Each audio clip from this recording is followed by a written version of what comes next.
마태복음 19장 23절에서 마지막 30절까지 말씀 한 절씩 교독합니다.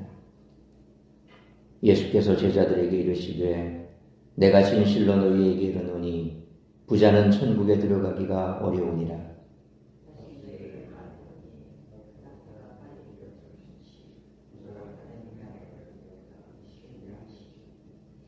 제자들이 듣고 몹시 놀라 이르되 그렇다면 누가 구원을 얻을 수 있으리이까?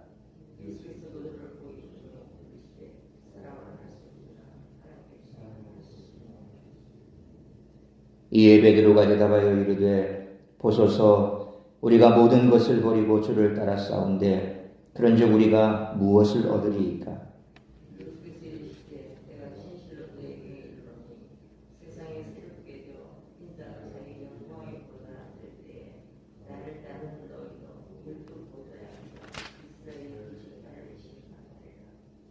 또 내 이름을 위하여 집이나 형제나 자매나 부모나 자식이나 전토를 벌인 자마다 여러 배를 받고 또 영생을 상속하리라.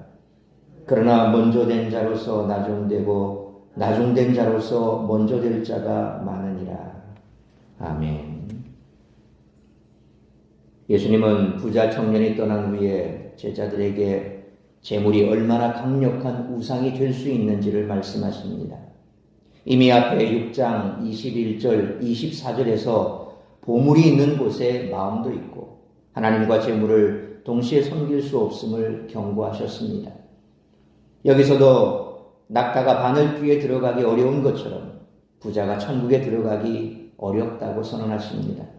이를 통해 경건한 사람이 부자가 된다는 당시 통념을 깨뜨리고 모든 사람이 자신의 힘으로는 구원에 이를 수 없음을 강조하십니다. 비록 구원은 오직 하나님의 은혜로만 가능한 것이지만 재물 자체가 가진 힘을 간과해서는 안 됩니다. 재물은 그 자체로 악은 아니지만 엄청난 힘을 가지고 우리의 삶을 다스리며 유혹의 통로가 되어 하나님을 의지하지 않고 자신의 유익만을 구하며 살게 만듭니다. 이러한 재물의 힘을 이해하지 않고서는 온전한 제자의 길을 걸어갈 수가 없습니다. 최근 들어서 다시 뉴스에 계속 오르내리는 JMS 정명석이나 또 만민중앙교회 이재동 목사 같은 경우 그들을 보면 처음에는 어땠는지 모르겠지만 점점 이제 그의 교세가 확장되니 결국 그들도 똑같이 이 재물의 힘을 악용했던 자들입니다.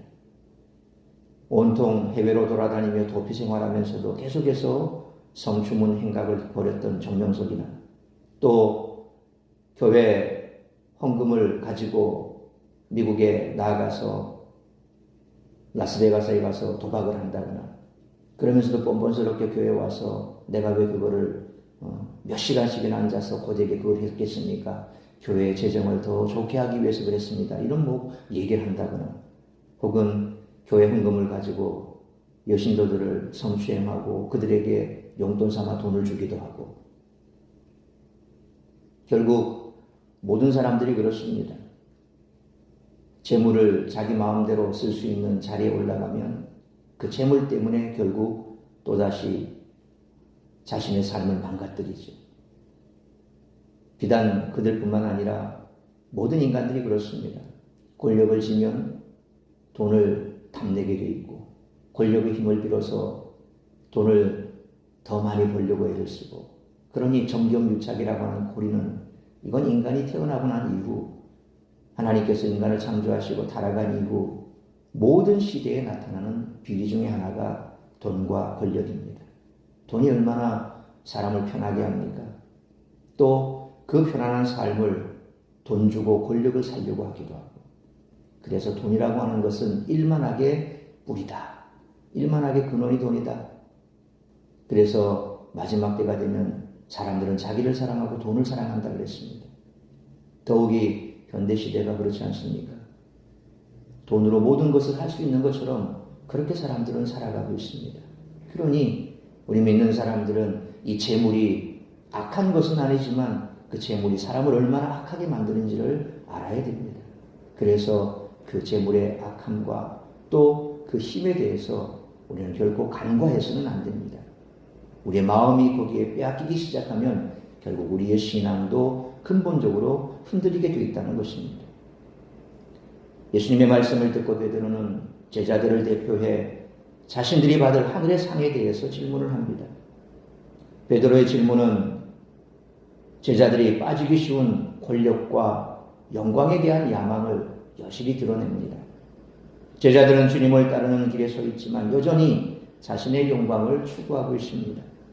자신들의 동기와 우선순위를 올바로 세우지 않는다면 우상은 어떤 형태로든 제자들의 삶을 다스릴 것입니다. 그렇다고 해서 보상에 대한 예수님의 말씀에 관심을 갖지 말라는 것은 결코 아닙니다. 마태복음에서 보상에 대한 이야기는 중요한 가르침 중에 하나입니다. 예수님은 제자들이 마음의 동기를 점검함으로 그러한 유혹을 피하되 하늘의 보상이 있음을 믿고 제자의 길을 걸어가기를 원하셨습니다. 제자들이 주님을 따르는 길에서 발생하는 손실을 하나님 나라에서 비교도 할 수 없을 만큼 차고 넘치게 보상받을 것입니다. 이 소망이 확실할 때 제자들은 그 길에서 만나는 어려움과 환난에 주저하지 않고 끝까지 예수님을 따라갈 수가 있을 것입니다. 예수님 당시 유대교의 규정을 보면 부자가 가난한 자를 도울 때는 재산의 20%를 넘지 말라 기록되어 있습니다. 그런데 예수님은 부자 청년에게 전 재산을 가난한 자들에게 주라고 하셨습니다. 예수님은 무엇을 알려주기 위해 그렇게 말씀하셨을까요? 그리고 모든 것을 다 버리고 예수님을 쫓은 이들은 어떤 영광을 받을까요? 오늘 본문의 말씀을 통해서 우리들이 깨달아야 할 것은 첫째로 23절로 26절 말씀처럼 구원은 전적으로 하나님이 이끄시는 주도적인 사건이라는 것입니다. 시편 128편 1절로 2절에 여호와를 경외하며 그의 길을 걷는 자마다 복이 있도다. 내가 내 손이 수고한 대로 먹을 것이라. 내가 복되고 형통하리로다 라는 말씀처럼 하나님을 경외하고 그 길을 걷는 자가 복이 있고 수고한 대로 재물을 얻게 된다고 말씀하십니다. 그래서 이스라엘 사람들은 부자는 하나님께 큰 복을 받은 사람이라고 생각했습니다. 이 개념은 오늘날 우리들도 마찬가지 아닙니까? 부자가 되었다. 하나님이 축복하셨다. 물론 그 말도 맞습니다. 틀린 말 아닙니다. 그런데 그걸 전적으로 100% 모든 성도들에게 적용을 시켜버리면 어떻게 됩니까? 그러면 가난한 사람은 하나님의 저주받은 사람입니까? 부자가 되지 못하면 복받지 못한 사람입니까? 이렇게 되는 거죠. 그러니까 이 개념을 전 성도에게 모든 믿는 자에게 혹은 이게 100% 성경적인 원리다라고 적용시켜버리면 문제가 되는 거예요. 그러니까 유대인들이 생각하고 있던 것처럼 부자는 하나님께 복받은 사람이다 라고 그렇게 생각을 하고 적용을 하니 오늘 제자들도 문제가 된 거죠. 그런데 실제로 그 중에 한 사람이 욥 아닙니까? 그런데 예수님은 23절 말씀처럼 부자는 천국에 들어가기가 어렵다라고 말씀하십니다. 어리둥절한 제자들을 다시 한 번 더 이해시키기 위해 24절 말씀처럼 낙타가 바늘귀에 들어가는 것이 부자가 천국에 들어가는 것보다 쉽다라고 말씀하십니다. 낙타가 바늘귀에 들어간다고 해서 이 바늘귀를 여러분이 성지순례 가보셔서 아시겠습니다만 예루살렘에 있는 작은 문 그런 곳으로 생각하면 안 됩니다. 예수님이 말씀할 당시는 1세기였고 예루살렘의 이 작은 문은 5세기에서 15세기 그 중세에 만들어졌던 그 문입니다. 그러니까 예수님이 말씀하셨을 때는 그 문은 없었던 거죠. 그러니까 그걸 생각하고 비유적으로 그냥 그렇게 힘들다라는 정도로 생각할 수도 있다는 거죠. 그런데 예수님이 말씀하실 때는 그 문은 없었습니다. 그러니까 낙타가 바늘귀에 들어가는 일은 불가능하다는 것이죠. 다시 말해서 노력하면 가능한 일이 아니라 아예 할 수 없는 일이라는 것입니다. 부자는 천국에 들어갈 수 없습니다. 이 말을 듣고 제자들은 충격을 받습니다. 그리고 25절 말씀처럼 몹시 놀라며 누가 구원을 얻을 수 있습니까? 라고 묻는 제자들의 질문에 예수님은 26절 말씀처럼 사람으로는 할 수 없으나 하나님으로서는 다 하실 수 있다라고 답하십니다. 구원은 전적으로 하나님이 하십니다. 그러니까 제가 말씀드린 것처럼 부자는 결코 천국에 들어갈 수 없습니다. 예수님이 그렇게 말씀하셨으니까 부자가 천국에 들어가는 것은 낙타가 바늘기로 들어가는 것보다 더 어렵다. 차라리 낙타가 바늘기로 들어가는 게 더 쉽다. 결코 부자는 천국에 들어갈 수 없다. 이 말을 들으면 돈깨나 있는 사람들 깜짝 놀라겠죠. 교인들 가운데서도 무슨 그런 목사님 회개망치가 말씀을 하십니까? 라는데 분명히 누가 말씀했습니까? 예수님이 말씀하셨어요. 그런데 그 다음 답이 중요한 겁니다. 제자들도 놀라서 도대체 그러면 누가 천국에 갈 수 있단 말입니까? 그런데 예수님의 대답은 분명했습니다. 사람으로는 할 수 없으나 하나님으로는 할 수 있다. 결국 구원의 문제는 돈이 있고 없고 가난하고 부자의 그 문제가 아니라 돈이 있다고 해서 천국 못 가고 가난하다고 해서 천국 가고 그런 개념이 아니라 누가 하신다는 겁니까? 하나님이 하신다는 겁니다. 하나님은 사람을 만드시니요 모든 것을 아시고 우리의 입에서 나오지 않은 말까지 아시는 분이 하나님 아니십니까? 그러니 하나님께서 구원을 하시는 것이지 부자이기 때문에 가난하기 때문에 그걸 가지고 판단 삼아서 사람들이 보는 것처럼 부자는 축복받았고 가난한 사람은 축복받지 못했고 그래서 부자가 또 축복받았다고 해서 다 천국 가는 게 아니라 차라리 부자는 천국 못 가 이런 개념이 아니라는 거죠. 인간이 하나님을 의존하고 그 말씀을 따르는 것도 자신의 의지나 노력으로 되는 것이 아닙니다. 하나님이 은혜를 주셔야 할 수 있다는 것입니다. 그러므로 구원은 전적으로 하나님이 이끄시는 주도적인 사건이므로 이를 믿고 하나님을 온전히 섬기며 하나님의 말씀에 충성하시는 우리 모두가 되시기를 축원합니다. 두 번째로 27절로 30절 말씀처럼 나중된 자가 먼저 된다는 것입니다. 부자 청년이 예수님을 의지하지 않고 떠나자 베드로는 제자들을 대표해서 질문합니다. 27절 말씀처럼 부자 청년과 달리 모든 것을 다 버리고 예수님을 따른 자신들은 무엇을 얻느냐는 것입니다.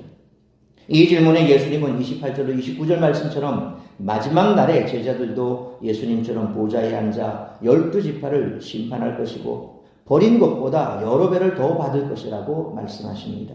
이 땅에서 비록 형제자매와 부모를 떠나 주를 쫓을지라도 하나님 나라에서는 주의 말씀에 순종한 자가 다 가족이기에 수많은 가족을 얻고 영생할 것입니다.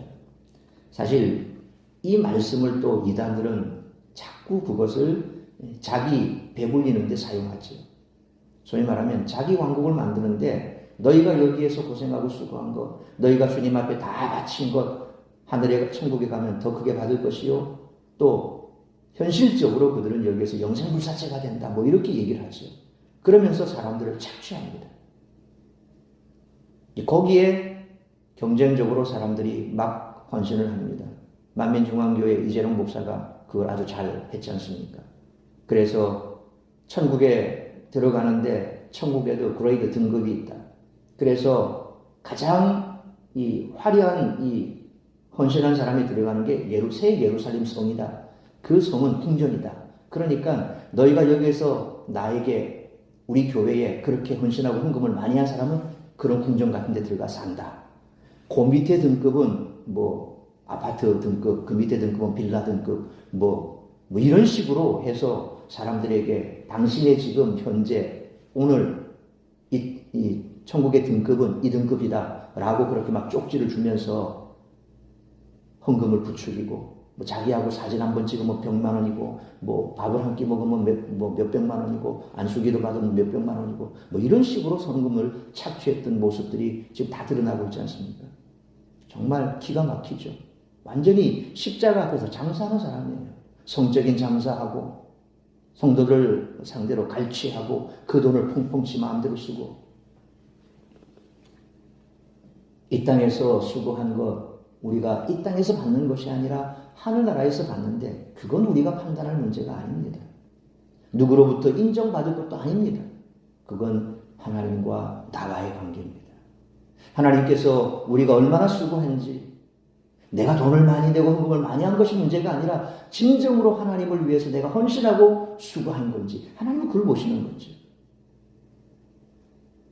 돈을 많이 내고 헌금 많이 하고 그런 사람만이 그런 교회에서는 아주 높은 등급에서 천국에서도 가장 호화로운 궁정 같은 데 들어가 산다. 말도 안 되는 소리, 성경에 나오지도 않은 그런 얘기들, 그걸 믿고 거기에 헌신하는 사람들, 막 돈 갖다 내고 없는 형편까지 뭐 사치를 끌어써가지고 뭐 거기에 들어가려고 혈안된 사람들, 정말 안심하기 짝이 없지요.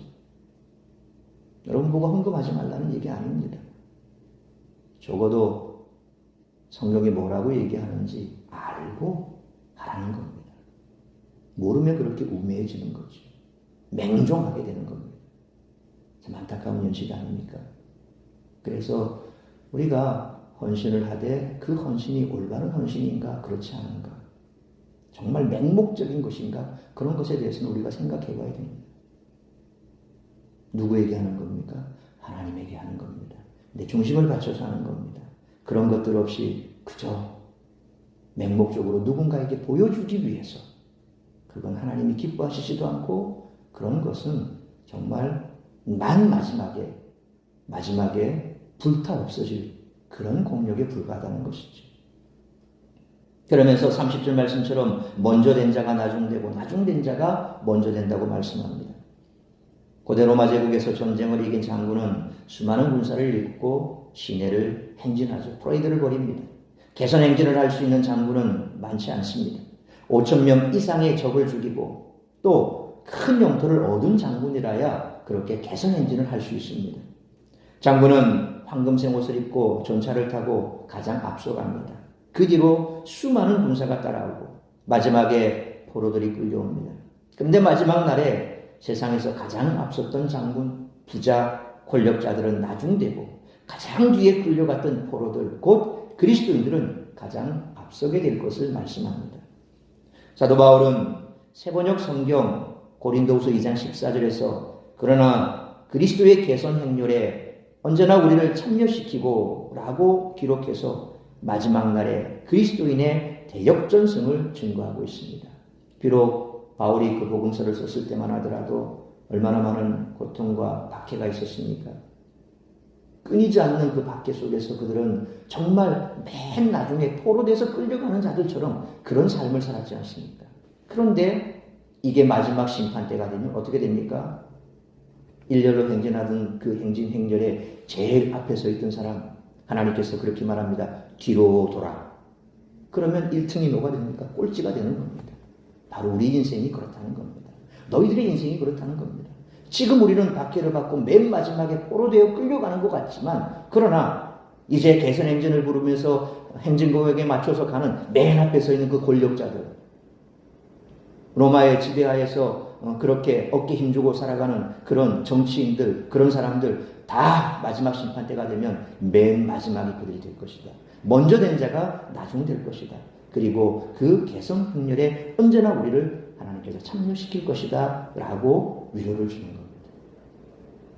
그러므로 이 땅에서는 행렬의 맨 마지막에 포로처럼 끌려가지만 나중된 자가 먼저 될 것이라고 말씀하시는 예수님의 말씀을 가슴 깊이 새기고 끝까지 믿음의 경주를 다 마칠 수 있는 우리 모두가 되시기를 축원합니다.